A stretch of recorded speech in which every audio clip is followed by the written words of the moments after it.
Welcome everybody to another episode 14 of Sakura, the podcast about anime and or gaming. I'm joined always by my friend No Good TSUNA, the Jump Force God, and today we got a very special guest, like one of my favorite, the most goated Naruto character, I guess in the series. We got Tom GIBIS, who's known for Shikamaru himself. How you doing today, Tom? Good. How are you? I'm doing great. I'm super excited. I'm a really big Naruto fan. That's bottom line my favorite anime. And goddamn, Shikamaru is just so cool. Like he just doesn't like he's so laid back and oh man, like so growing up when I did like read comics and everything, one of my favorite superheroes was Spider-Man because he's smart. Like he's not the most flashiest. Like the same thing with Shikamaru. He doesn't have the flashiest. His jutsu is top tier though. But the way It's all he strategy. wins, yes, it's all strategy, and it's knowing when to play your hand and when to retreat. Yeah, he's tough cookie to go against. He's definitely the guy you want in your corner if you're right. He's not the strongest, but he certainly knows how to assess the other side and know what his team is capable of and putting those talents to the perfect use at the perfect time. Such a good best friend too to Naruto too. Yeah. And Choji too. You you almost came close to voicing Choji. I did. I remember. Well, I think you said you'd have to ask the producers how close I was. But they ended up going with me for Shikamaru, so okay. I was happy about that too. I was happy to have a job, just period. And to continue having a job because you're still even in the series in BORUTO. I know. Who would have thought? Like 15 years, 750 episodes. Now we're out, like I think 130 episodes in on Boruto. It's it's the gift that just keeps giving. So and he's an interesting character. So fun to play. And apparently there's in the book series in the manga, there's Shikamaru Adventures that's coming out. So maybe they'll animate that. I'm hoping. I know they did a light novel for I think it was Shikamaru Shirun or something like that. Yeah. And they just showed how like it was a darker turn on Shikamaru. Like it showed, I think it was between the Chunin exams. It was set in the Boruto universe. Yeah. And something else, but I know he had like he had a fight with he didn't have a fight with the 5 Kages, but he almost killed like 2 of the Kages. Yeah. Just to make sure there was peace and just to make sure that Naruto could live his dream. And that would be so dope if they animated, because we don't see a lot of like Shikamaru and Sasuke scenes like really by themselves. That's and true. One of those scenes, like he said to Sasuke, is like just to let him shine, I will dye myself as dark as I need to be. And Naruto's a lucky dude to have friends like that. Yeah. Well, he's earned it. He's gone through a lot. So, it's, I mean, when you think of the fact that I sort of willed myself back to life because I didn't think he was capable of becoming Hokage by himself, it's like, it's a pretty good friend. If I die now, this idiot will never be Hokage. Pretty much true. What is your favorite Shikamaru moment? There's a lot. That battle with Hidan, it's full of all the right, you talk about being smart and playing it just the way you should play it, and then getting those great lines when he finally triumphs, and that's pretty good. And then of course I'm assuming here everybody's seen it, right? So there's they have to have the tuning. Well, starting with the tuning exams, that was another one where it was like he pulled this brilliant rabbit out of a hat, as it were. And then of course the death of Asuma was pretty emotional. So those are all great moments with Shikamaru. And our first mission when we tried to go save Sasuke and I almost lost half the team, that was pretty intense too. So except for Choji, I think was the only one who won his fight, like without any help. No help. He almost died doing it. He took the 3rd pill or whatever, and used up all his chakra. And, Mhm. yeah, he got pretty hurt on that. So How was it like filming that scene where Asuma died, and then you go back home and you're with your father. I think his name is Shikaku or something like that. But he goes to you and embraces you and says, "Let it out," like because you were like holding all that in. yeah. Yeah, it's pretty intense. Sort of the neat thing about the way we do it with voiceover is that, if you were in a movie, let's say, you would get the script and you'd work on the script and you'd memorize your lines and you'd figure out all the beats and what you're doing in the film and all that kind of stuff. And then you go to the process of shooting it and rehearsing it and then doing it. We don't have any of that. You show up on the day and here's your script, and you kind of go through it line by line, word by word, and you're experiencing it in real time with the character. Like, I'm finding out the information as Shikamaru is finding out the information. And so it's like, oh no, this is not good. This is getting worse. Are they gonna really kill, Asuma? Is Asuma really gonna die? This can't be right. Right. And so you go through the things that a person would, right? Sort of the 5 stages of death, right? Denial, bargaining, and it's all happening in the script. And it's great because you're living it in sort of real time. And that it's a great way to, so what you get on tape, what you end up, the final performance is sort of me living it as it's happening. So, sometimes I suppose that can go bad and you have to go back and go, no, you should have probably done this instead of that. But for the most part, I think the skill that you need as a voice actor, and I've got a lot of experience in improv, so that's a lot of my background, a lot of comedy, but improv, being able to kind of roll with the punches, just grab an emotion and go. And that, I think, is a benefit to a lot of us that have to do this kind of work, because it's basically what they would call a cold read in the industry. Like, that's what an audition is. It's a cold read. You never saw the script before. You walk into the room, they say, here's the script, we'll give you a couple minutes, go over it, read it, and then give us a shot, and then that's your audition. Now after that, like in a regular film or something, they'd be like, that was a good starting point, now let's build on that, let's really flesh that out, that kind of thing.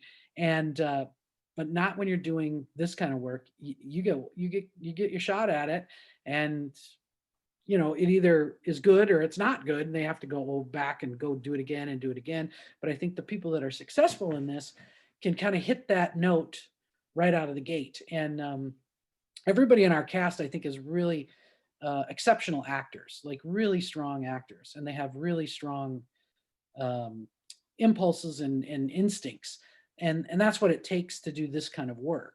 And then the other factor that I don't think a lot of people take into consideration is, because we're doing a dubbed version of an anime, which was originally done in Japan, you have to make it fit.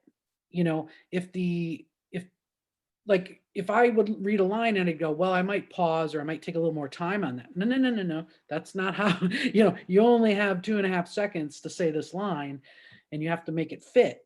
So now you have to do this very sort of skill, this craft of technical making it work. And then you have to, on top of that, you have to have the acting part of it, which is, is it coming from the right place? Is it emotional? Is it appropriate for the scene? Is this what Shikamaru would do? And then you add the voice, which if you can tell, it's not my normal speaking voice. Shikamaru is a little lower, and he's back here, and he's got kind of a rasp to his voice. And so you have to make that all work at the same time, while taking into consideration that it can only last 2.5 seconds, or whatever the length of the original line was.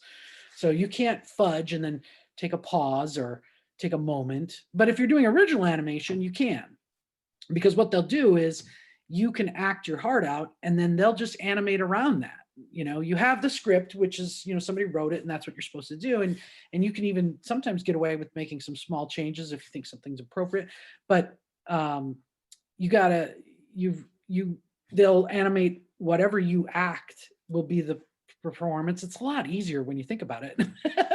Yeah. So we have to do the acting, and then we have to be craftsmen at it. And actually, in the original, in the early days when I first started doing voiceover back in like 2000, 2001, when I did Shinzo and Digimon, things like that. They didn't, the technology wasn't as strong as it is today. So you would literally have to make it fit. So they would say, you have 2 seconds, you have to say this line. You would do it in 2 seconds, and or you do 1.9 and they go, it's got to be a little longer. Or, or you do it, 2.2, it's got to be a little shorter. And so you would take 30 takes or whatever to get it to fit just right and fine. And it's work. It's like trying to hack it away and get it in there. And basically that was sort of the test. If you could do that, they would keep you. If you took too long, they wouldn't waste their time. They'd find people that could have that skill and could do it. And so, like when I got my first job, I remember they said they hired me for 3 episodes on a show called Shinzo. That was one of my first jobs. And, if it worked out, they'd keep me for the whole series. And I was the lead. And so I was like, oh boy. And, and we had to do, I think it was 30 loops an hour, which is 30 lines. And, went through the first 3 episodes. I didn't hear anything. And then they called me for the 4th and the 5th. And I'm like, I guess I have the job, So, because otherwise, if you just took too much time, they were just going to replace you. That was it. So they didn't want to waste a lot of time. And I remember a lot of those early auditions I would get, they'd say, well, do you have any experience doing dubbing work or, the replacement voice kind of thing? And I would say, well, no, but I've done some voiceover stuff and I've done some, a lot of acting, a lot of legitimate acting. And they'd be like, yeah, this is a very specific skill. So if you don't have it, we can't just give it to you. The big thing I ever really auditioned for was Digimon the movie. And they didn't take me because in my audition, they loved me and they thought I was great. But when they asked me the question, do you have any experience doing dub? I said, no. And they said, well, we can't, this movie's, we're recording it in a very short period of time and we have to get this out. So we really need people that have had that experience. We can't take the chance. However, what they did do was we like your voice, so we'd like to put you in some other things. And so that's how I got a couple Digimon episodes. And then from that, I got Shinzo. And then so it was like, that was at Saban Entertainment. And so I just started to move up and to kind of gain that skill. And I had a guy by the name of Michael Sorich, who's done some Naruto stuff too. He's like a director actor in town. And he really took me under his wing and said, this is what we got to do to get you up to speed. And he kind of showed me the ropes and took the time with me, because I'm sure it's very frustrating when you're just trying to get a job done to then just have a newbie come in, and not everybody can do this kind of work, So it was great to have somebody like Michael who really, took me under his wing. Today, now that all kind of changed, and this is what I was going back to from before, is today they have this thing called Pro Tools. So you can lay down your line. They'll give you a couple shots to kind of get it. And I'll tell you, since I've got this crutch of Pro Tools, I've gotten super lazy, and that's not a good, that's on me. I feel bad, but it's, you can lay down the line, and if it's just a little too long, they can move it a frame this way or move it a frame that way. They can make sure it starts on time. They can condense it. They can expand it. There's a little bit you can do. If they do it too much, it sounds weird. So if it's like, nah, we can't stretch it that far, it's gonna sound like it's been augmented, it's been changed. So then they'll have you, we need to add words, or we need to have you really slow down that line, still keeping the intensity of the scene and everything else. And so there's a little bit of futzing around there, but now it happens more on the side of the engineer than the actor.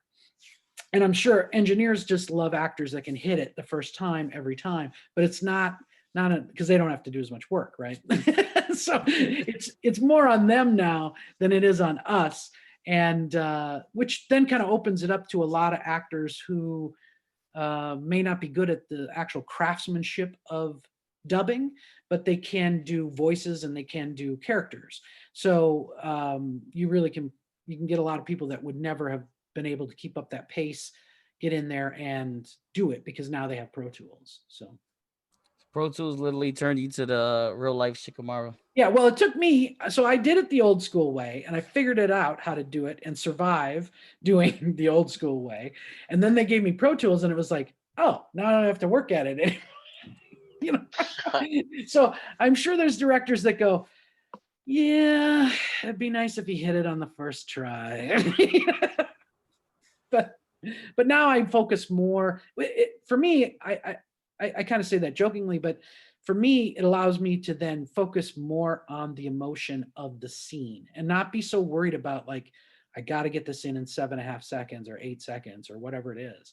So, which is nice because they can kind of, you know, if there's a hitch in the line, they can kind of scoot things over and make it fit, and so that the flaps look like right. And if you ever watch it, it's funny because if you ever watch it in the original Japanese, they don't seem to match up the mouth too much. They don't care.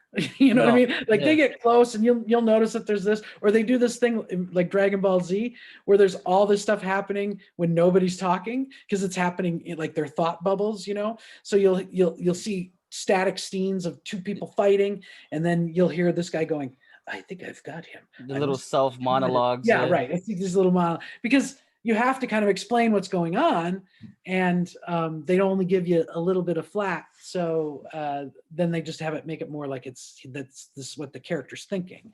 You know, that's a little sort of a cheat there. But in Japan, they're not as concerned with the mouth flaps as we are in the United States. We're like obsessive compulsive about making it fit.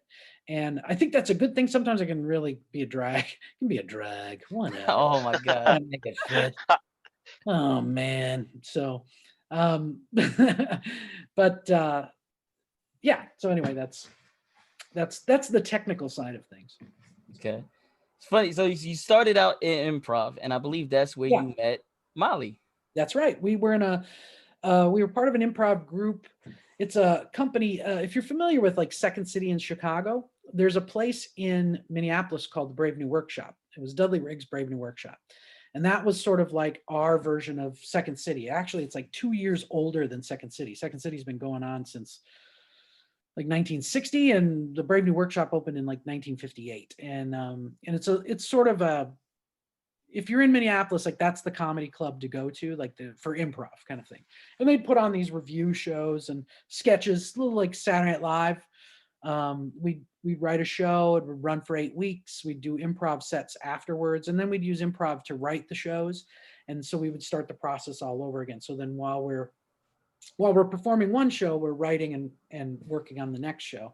And then we would kind of just do it in a cycle. And I did that for like 4 years. And Miley came in maybe into my 3rd year there, and she ended up doing a whole show with us, and then I think a show or two, and then there was this sort of exodus where everybody started kind of going out to California, and so that's where I was. I kind of, you know, ended up, I think I moved out to California in 95, so I think I was at the workshop between 91 and 94, something like that. And anyway, it was a great time. It was like being on Saturday Night Live or something, except it was live and it was a theater piece, you know, and we got paid to do it, which was like, holy moly, we're getting paid to be funny and, you know, write these shows. It was a great experience. It was really fun. For those who don't know, Miley is Naruto. Naruto, what an idiot. Yeah. Oh, Christ, man. Yeah, really good friend. I call him an idiot almost in every chance I can get. Pretty much.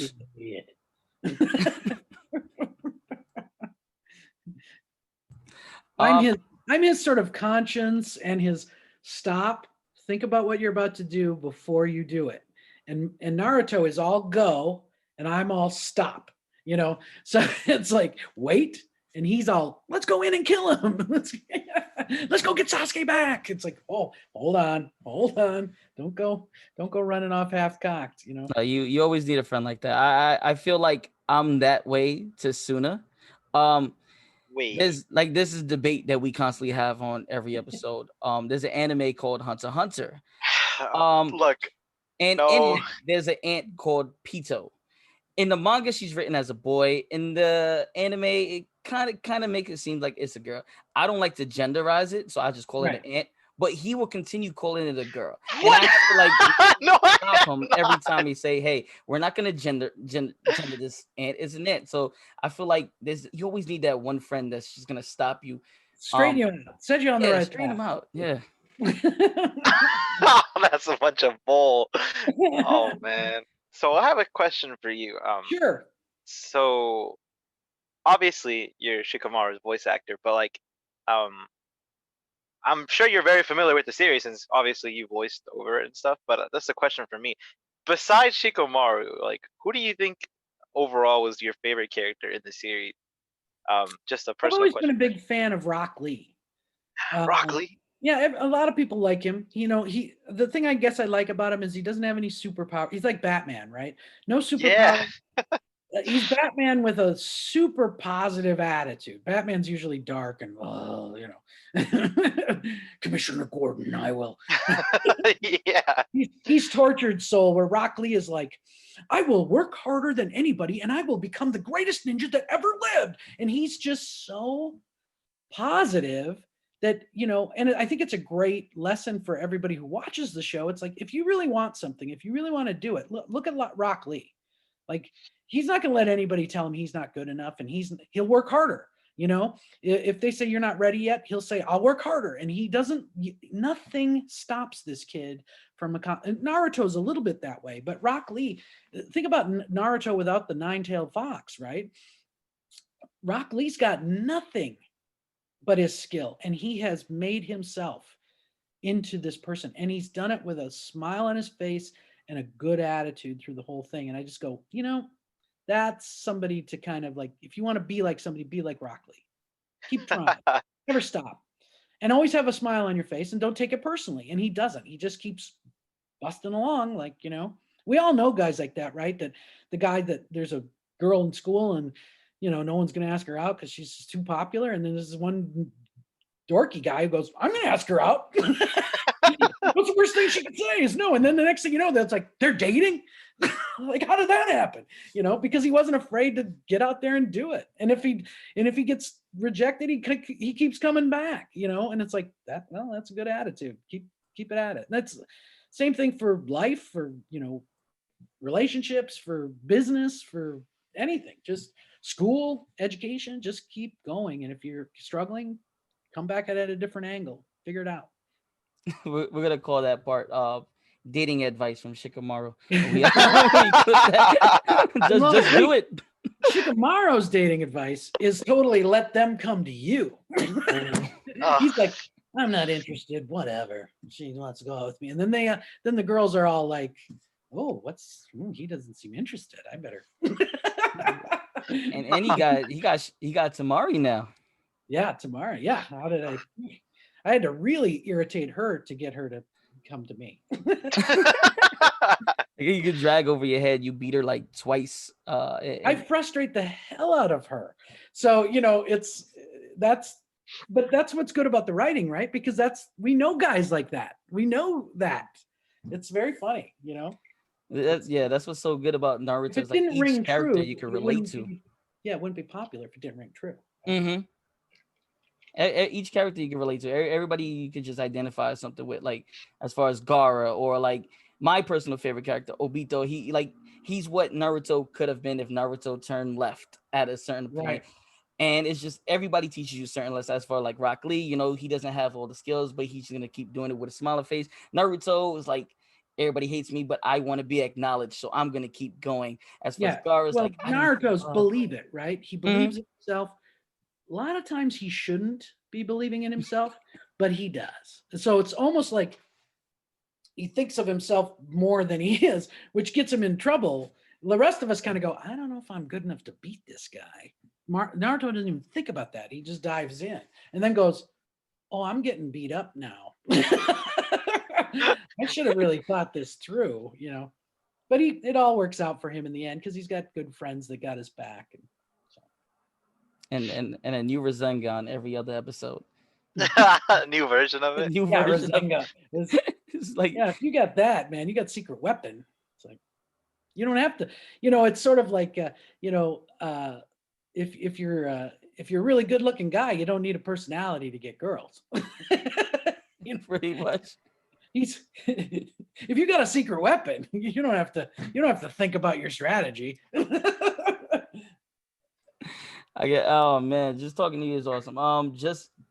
like I went to a couple cons and I met Mali and I met a couple other people from Naruto universe, and they all of them is just so freaking like cool and just like funny.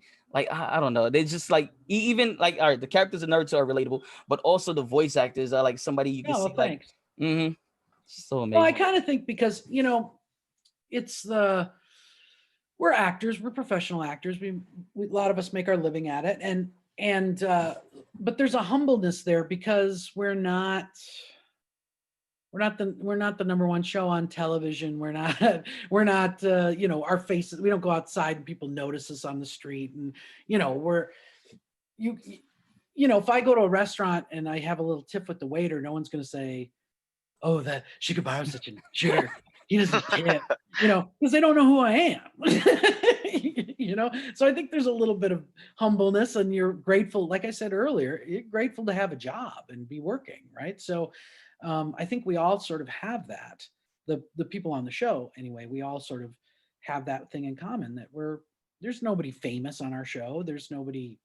Nobody's too big for their britches. Everybody's got their head screwed on straight and their feet firmly planted on the ground, and they know what this is and what an honor it is to have people that are interested in the work that you do and appreciate it. And so I think it makes us a little bit more accessible, like we're not all that in a bag of chips. And it's funny because there are some people that we've worked with in this industry that are that. And it's like, dude, you're on a kid's cartoon that's, Japanese anime that has a subsection of people that, you're not that big of a deal. So, give up the whole act, right? You don't have to pretend like you're something you're not. So That's again, awesome. we all know people like that. Suna is that way. Suna is exactly that way. Oh, wait. He plays his video game called Jump Force, and he's pretty good at it. And he's just sometimes he just lets it get to his head. Okay. Like That's not true. I'm not that good at it, and I play him just because he's my friend, and he will absolutely be like, "All right, I gotta finish this quick just so I could play with my real fans," and he would dust me off. It's sad. It's sad. I've known Suna for a couple years, and it just hurts every time. All right, so I know they usually ask this for like movies or like TV shows. Like, have you and the cast ever pulled any pranks on each other? Well, first of all, you have to realize we don't see each other that often, and especially now. I mean, because now the way the works, if you go in, a lot of people are recording from home, so I'm not at Miley's house, so she's not going to see me, But so you record separately, and in the old days before COVID, it would be like, oh, I might see Miley coming out of a session while I'm going into a session. And the way they do it at the studio now, they give it like 6 hours before any person. They switch out the mics and they clean the whole place and the whole thing.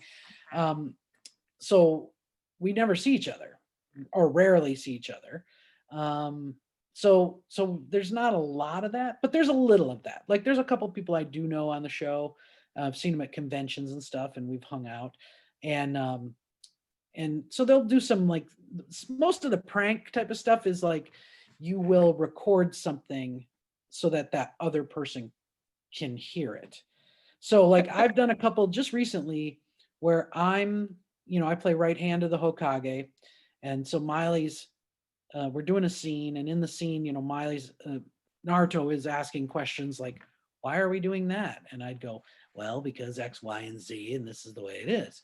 And then she'd be like, but shouldn't we try this? And I go, no, because this, and so what I did is she hadn't recorded her lines yet. So what I did was whenever she'd say, well, why are we doing that? And it's like, because I said so, you idiot.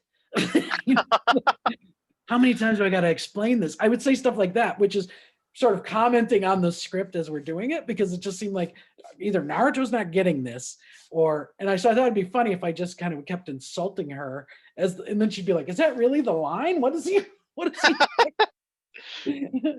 So we have a little bit of fun like that, but it's, it's rare. You kind It's of put very a little minimal. secret. We used to, in the old days, everybody used to use the same script right? It was, now they have an iPad and all the scripts are on the iPad, and you walk into the studio and they have it. And even beyond that, even now I bring my own iPad and they send me the scripts and I have them on my iPad. So when I go in to record, I already know what I'm doing.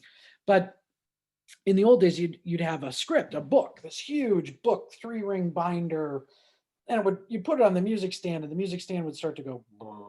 It was really heavy, and you'd take pages out, so it wouldn't be so heavy, and people would draw pictures and write in the margins, and because you could then underline lines, and acting wise, you could use it, like if there was a pronunciation, you could write it in the margin, so as you're reading it, you could see it. Like on an iPad, you can't do that.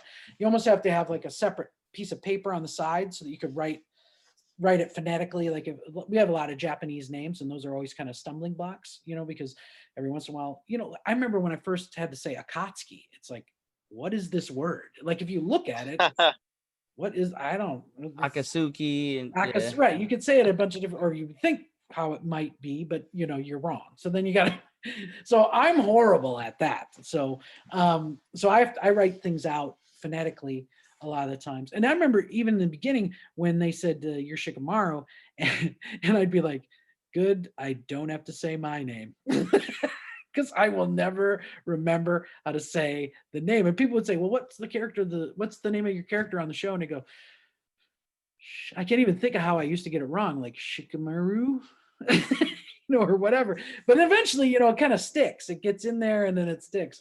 But in the beginning, you look at it and it's like, oh, I have no idea. So, and we'd have these books and people would draw pictures and they'd be like, Naruto's an idiot. And they'd write in the margins, and they do all sorts of little games and tricks and jokes and stuff like that in the script. So, but those days are gone because we don't use scripts anymore. We use digital technology. Yeah, on iPads now, which we used to have folders just stacked up in the studio because they had different shows. You'd be like Blue Dragon and whatever shows they were producing out of there, and Naruto and all these different scripts, and then and now the studio is pretty clean. There's no paperwork, no binders, no nothing. So, but you also don't know what what other things the studio is working on. So you can't go, hey, could I audition for that show? So how did you get into voice acting? Well, like I said, I was an actor first, right? Mm-hmm. That was my first thing. I grew up in Minnesota. That's where I'm from. And I went to college. I studied acting. I did a lot of plays, did a lot of theater, a lot of Shakespeare, mostly comedy. That was sort of I felt I was really strong comedy wise. That was my thing. And my big dream would have been to be on like Saturday Night Live, and I was taking that path. It just never quite worked out. There's a lot of luck involved, and there's some, in hindsight, you go, oh, I should have probably done that instead of this, and I could have probably maybe ended up over there, but you just don't know. So moved out to LA. See, this is one of those, if I would have maybe moved to Chicago instead of LA, then I might have, anyway, you don't know, right? It's life, yeah. Who knows? But so I moved out to LA, and I had been doing acting stuff. I'd done a little, did a lot of commercials, and I did some guest stars on some shows, and I did a couple movie roles. Nothing big. Everything was like little thing here and there. And I was like, great, boy, I'm gonna be in a movie. I got 2 lines. It was like fun. So, and a friend of mine, he had a friend named Jeff Nimoy, and Jeff Nimoy was working on Digimon. And so we were at a party, and I met Jeff, and I was like, oh, that's interesting. You're working on Digimon. I said, how's that work? How do you audition? And he was like, well, you got to know how to do dub. You got to be able to do ADR work. Have you ever done ADR work? I was like, no. And he's like, well, I can't really use you, And so every time I saw him, I'd just bug him. I'd say, just let me audition. How am I supposed to get the experience if it's the old trick, right? If you can't get the job if you don't have the experience, but if you can't get the experience, how do you get the job? And it's kind of chicken and egg sort of thing. And I thought I had a good voice for cartoons. It's one of those things as a kid, you always thought, well, I'd like to do cartoons someday. That would be fun, of the things you want to do when you're a kid, work for Disney. I've worked for Disney. It's like it is kind of like, wow, it's fun. I'm working for Disney. Who would have thought? If I would have told 10-year-old me that I'd be working at Disney, that'd be crazy. So Jeff Nimoy. So Jeff Nimoy, he's in the anime world. He just put out a movie actually called it's like a romantic comedy about anime conventions, but I can't remember the name of it. But anyway, so I kept bugging Jeff. Every time I saw him, I just kept bugging him. I said, bring me in. And he's like, no. Every time I saw him, just like at somebody's random house party, I'd be like, Jeff Nimoy, when do you let me audition?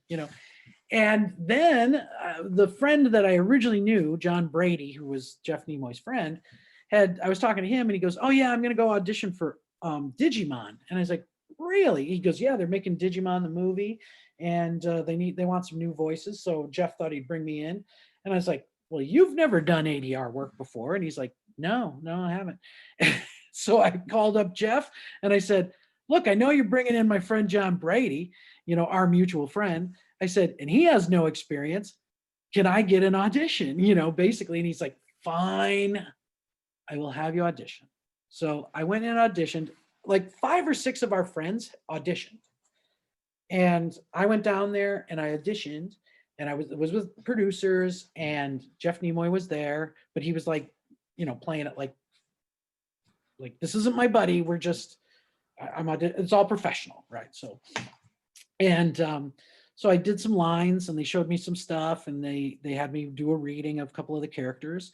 And then they started asking me questions. And I think I mentioned this before. And they said, do you do ADR work? Have you ever done ADR work? And I said, no. There's a thing with actors that sometimes they'll just say yes. So like if they say, do you ride a horse? You go, yes. But in reality, if you don't know how to ride a horse and they ask you to ride a horse, you're not going to learn how to ride a horse in the 2 weeks before they have you shoot. So you just are going to cost them time and money. And that might hurt your career more than it helps it because they're going to have to fire you, find somebody else at the last minute. And you've really just angered everybody in the room.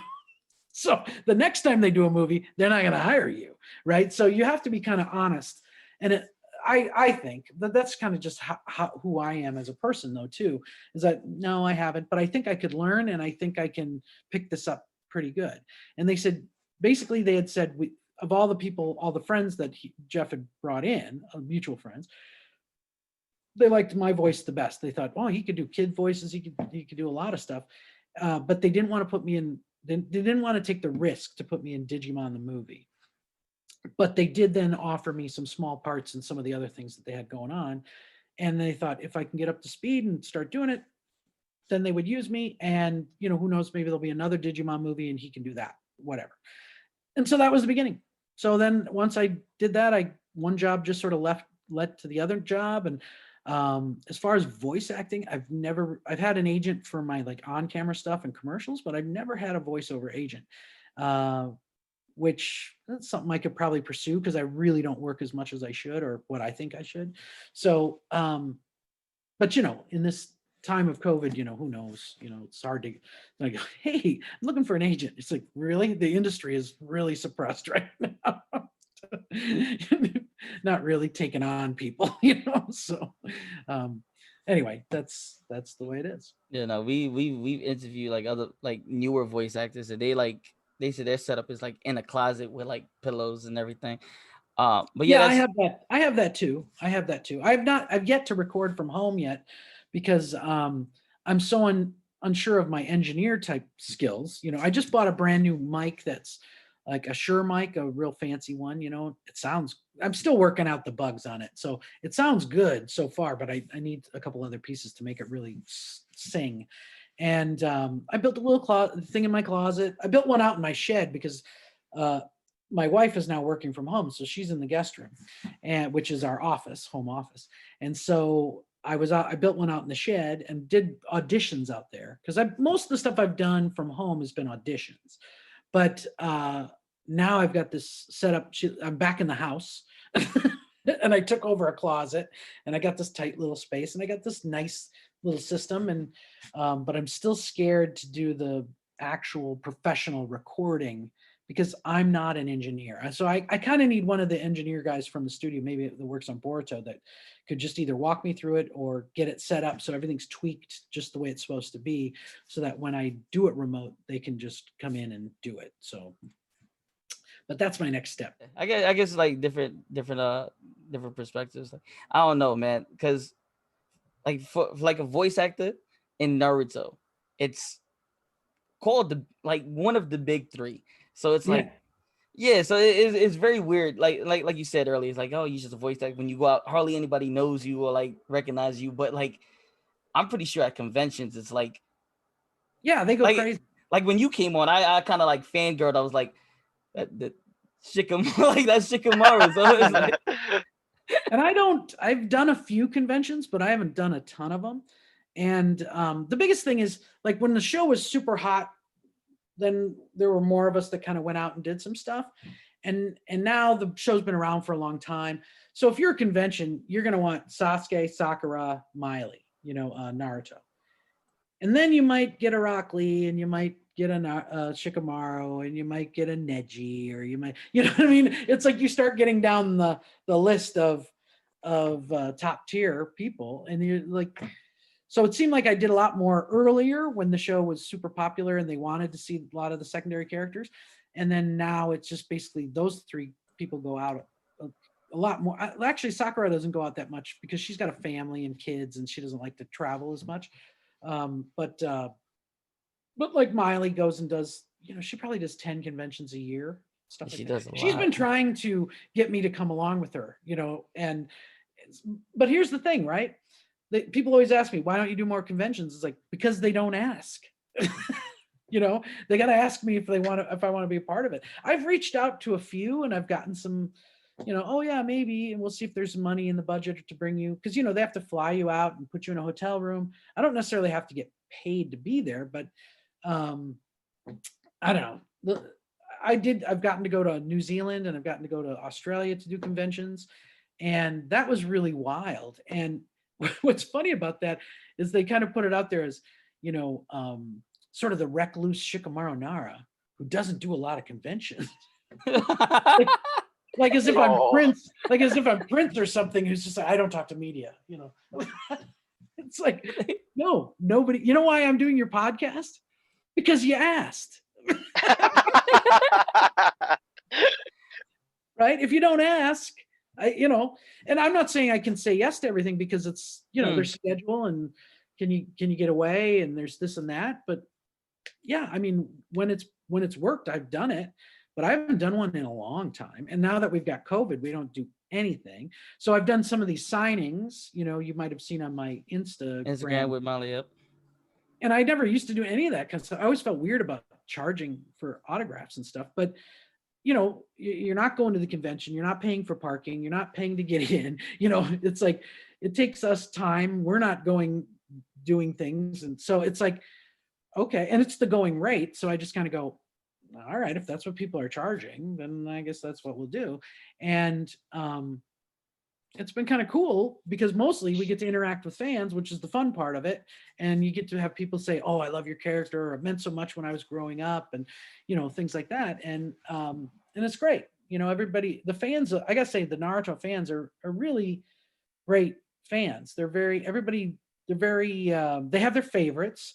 But that doesn't mean it's like, oh, I love Rock Lee, he's my favorite character. Naruto and Shikamaru can suck it. No, they're not. They're like, oh yeah, I love that Rock Lee, but Shikamaru's pretty cool too. That's the Naruto fan, right? I don't see a lot of negativity on that, which is really, it's a really nice thing.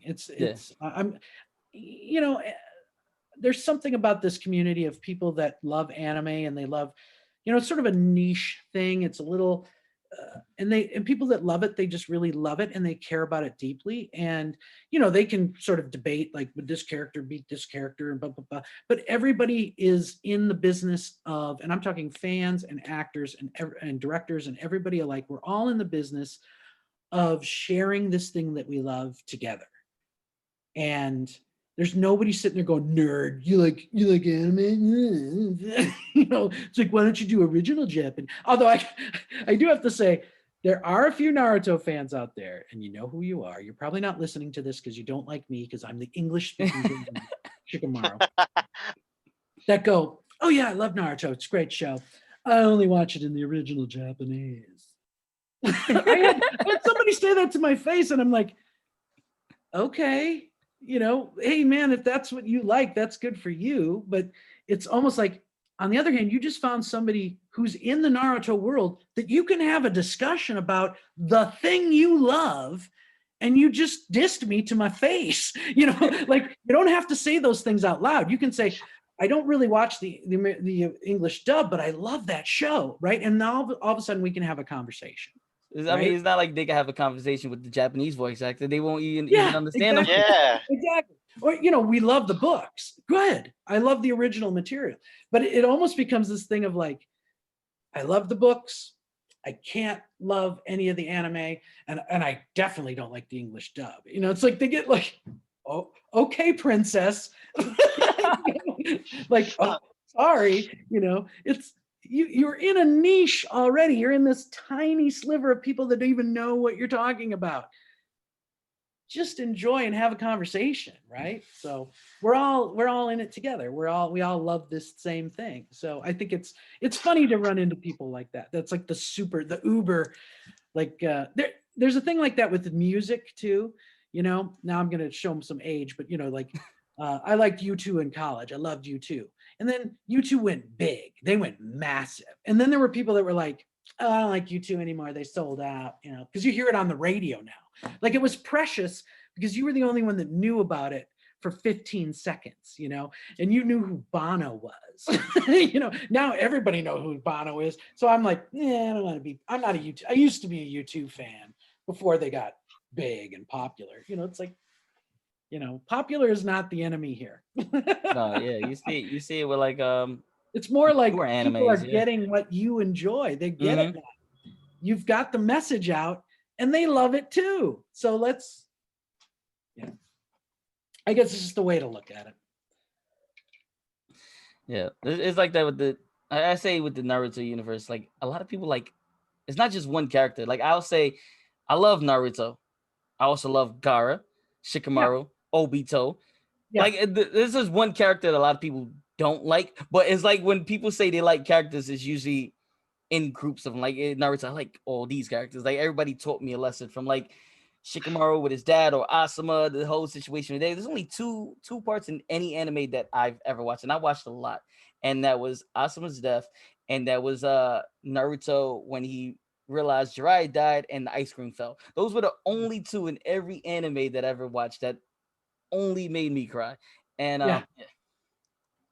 Yeah, well, you get connected to these characters, and we've been there so long. Think about it. When you started watching Naruto, and I don't know when you came into it, but it's been on for 15 years. So you were like a little kid when it started.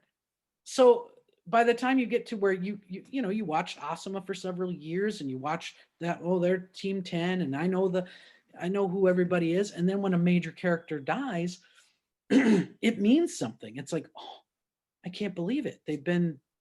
You know, I would assume the same thing is true for like Harry Potter fans.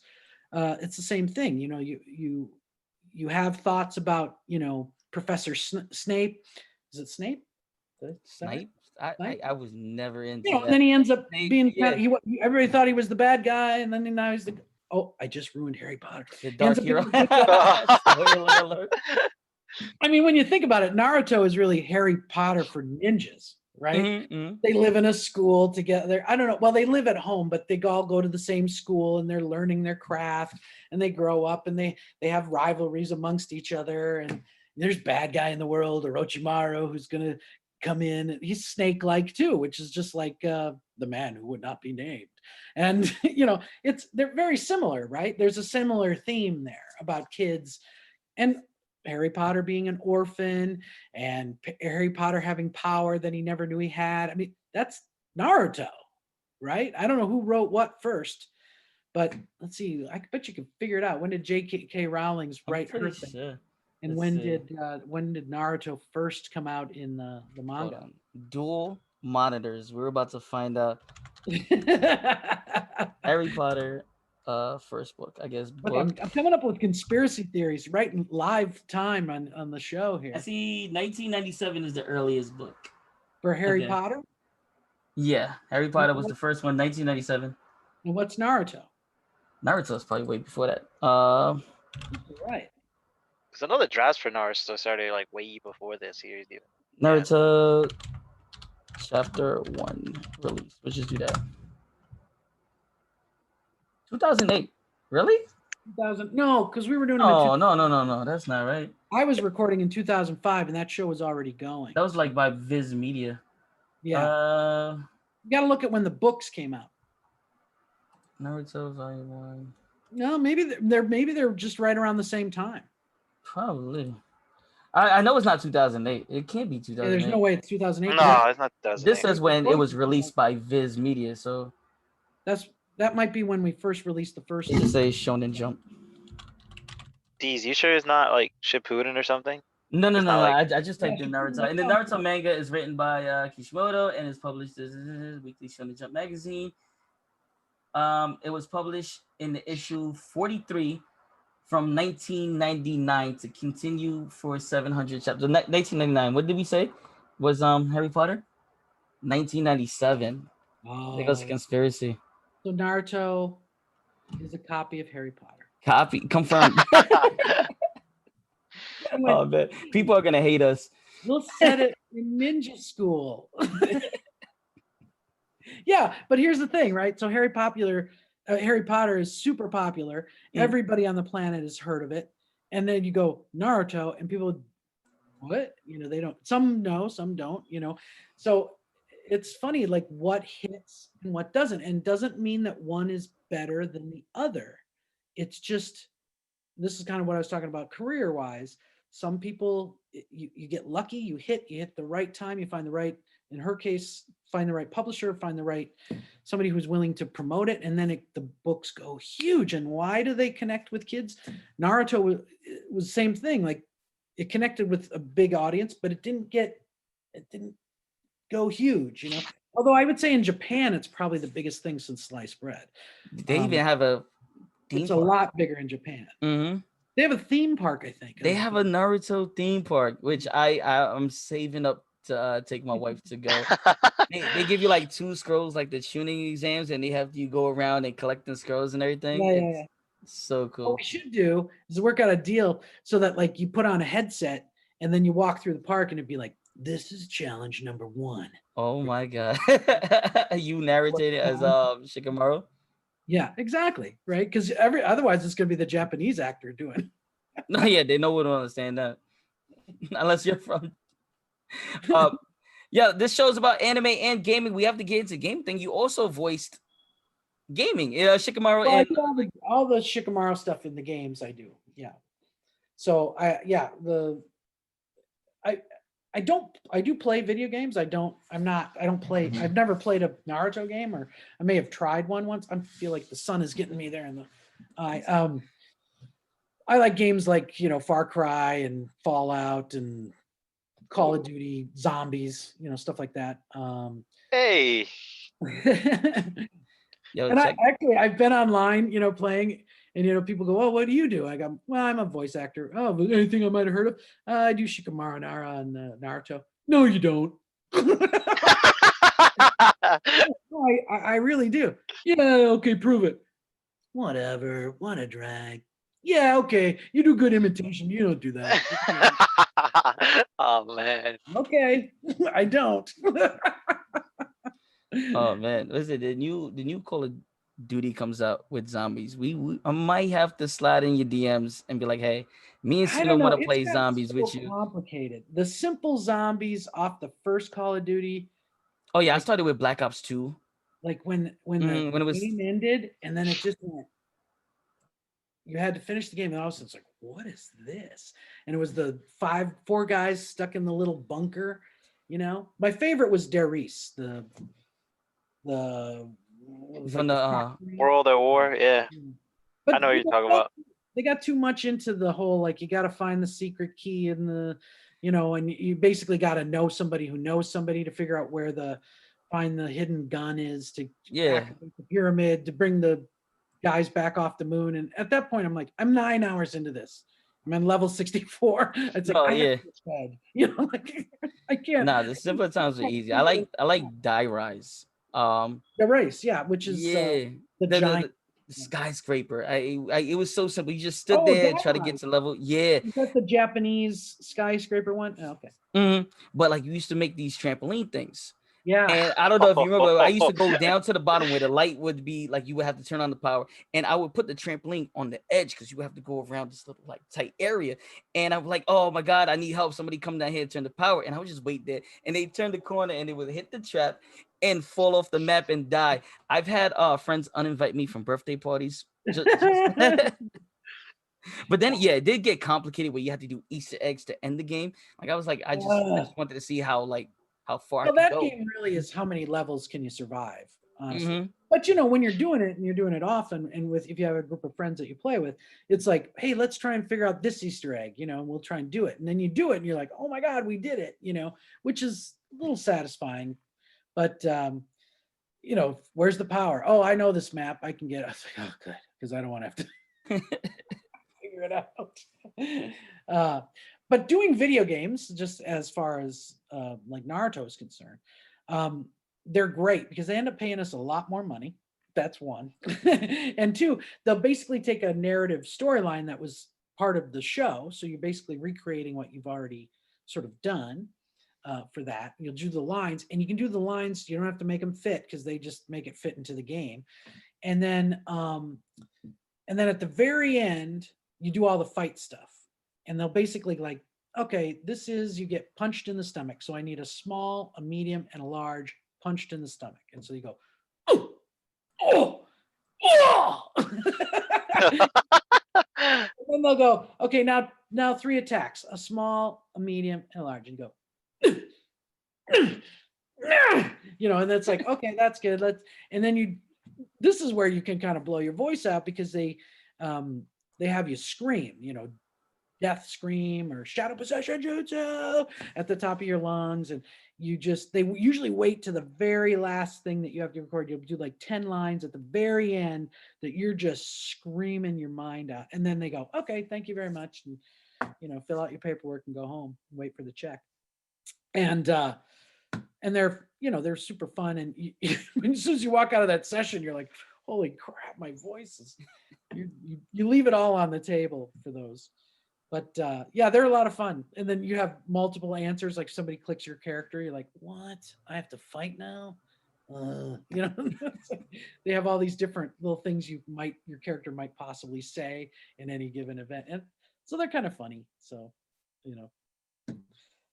anywho, that's the story with that. The video I think, while we're on the topic of voice, if I remember correctly, you mentioned Dragon Ball earlier.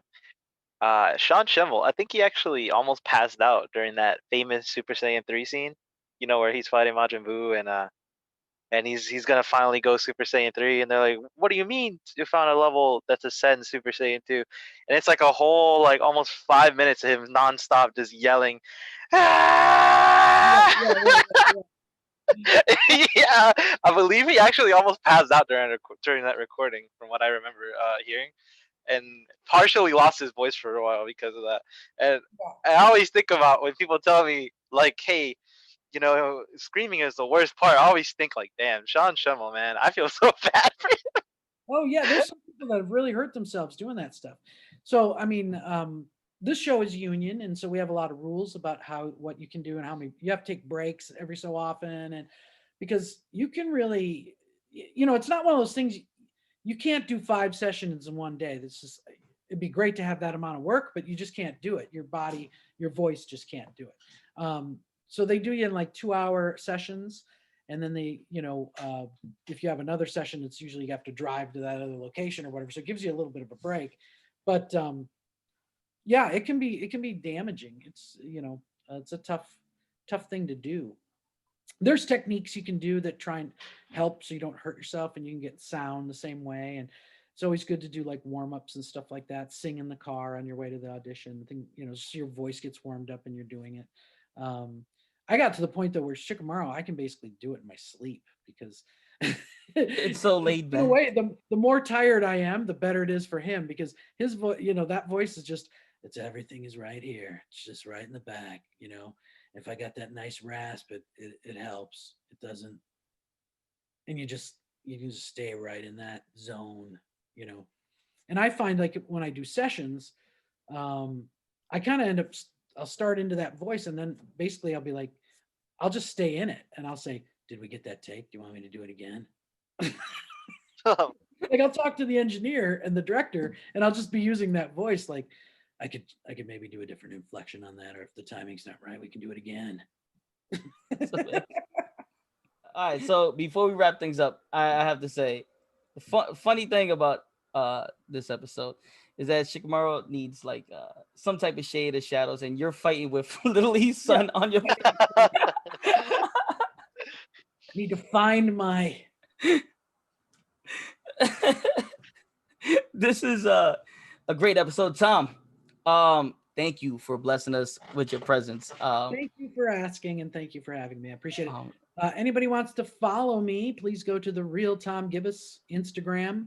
Trying to build that up, and then I put on there like if we're doing any events or signings or there's a link tree, and other people from the show, if they're doing stuff, I share it. So I try and kind of so that we can be a community and kind of help each other. Like I said, even if you do like go to one of the signing events, if you don't buy anything, that's fine. You can still jump in the room and we'll answer your questions and chat you up and the whole thing. So it's fun that way too. So you don't necessarily have to buy anything. I don't know when we're doing another one, so I can't really say. We just did one at Halloween. I don't know if you were part of that. I was there listening. Yep.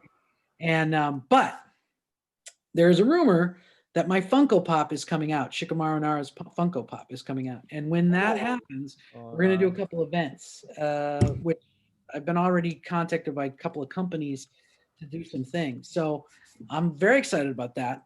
That could be very cool. But I don't know. They said it was supposed to come out like late October, early November. And now that looks like it's going to get pushed back. Just everything got pushed back, because of coronavirus. It's just everything is, I think they announced end of October, early November back in like April, so now they're saying February or January. Or it could drop tomorrow because you never know. They show up and they're in production. So okay, we'll see. Definitely. So follow me at the Real Tom GIBIS. At Instagram. Yeah, I do Facebook and Twitter, but I don't really. Instagram is where people need to be. There you go. Right. And as always, his links will be in the show notes below. You wanted to say something, SUNA?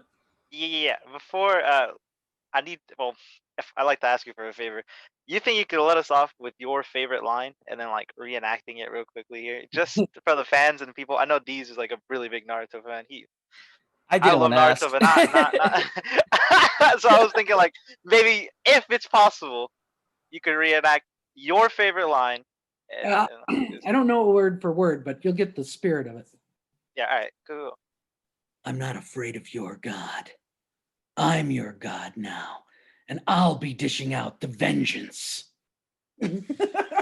Something like that. That was the fight against Hidan? Yeah, Hidan. Yeah, Hidan or Hidan? It doesn't matter. Japanese names, I don't know. I'm the worst at it. I'd run around saying Naruto. It's all right, man. I actually play the Naruto Storm game sometimes. I had someone call Hidan Haiden or something. I'm like, bro, what? At this point, they're Japanese names. They're different than what we're used to. So there's think about it. There's Spanish names and German names, and they're just different. So, but it's kind of cool when you kind of learn some of the vowels and consonants, how they kind of go together and construct sentences and stuff. It's really interesting language. So I always say this thing when I went to college. It's not necessarily what anybody can pick up right away. No, there was this one incident in college, right, where I went to my friend's dorm room and he was watching Naruto, and I think I messed up how to say it. And I said Naruto or something like that. He goes, it's Naruto. And I just walked out the room and I was like, I never talked to that kid again. But now I turned into one of those What? people. You don't like those people that correct you? No, You don't feel just so great when you're telling a story and somebody has to stop you and tell you, no, it's actually I turned into that. Like Suna would say something, he'd be like, "Oh, me and you." I'm like, "It's you and I." I'm Yeah. like, "How you doing?" He's, "I'm good." Well, I'm doing well. And he, the correctors of the world, and the people that those of us in nerddom, it is a thing that we have. I do it too. It's just the nice thing is that you're aware of it, because if you're aware of it, you can go, wait a minute, I don't necessarily need to correct right now, or I can do it in a nice way. So I don't know if you noticed, but my whole message is peace and love, man. Whether you want to call it Naruto or Naruto, whatever you want, whatever makes your freak flag fly. oh man, but Tom, thank you for this episode. We learned 2 things valuable today. Well, 3 things. Dating advice from Shikamaru. We learned that Naruto is a copy of Harry Potter. Oh man. 2 things. We'll say 2 things. Oh, and 3 things. Don't be an elitist. If you see someone in voice acting who voices the English, don't be that guy. Don't be that guy that says, "Oh, you're English, I don't like you." Just talk. All right, Tom, thank you. It's Everybody. something we all love and we should share. His links will be in the show notes below. Please give him a follow. He does signings with Molly and the rest of the class. We got a Funko Pop coming soon, hopefully. And with that said, from me and Suna, peace out, guys. Whatever. What a drag.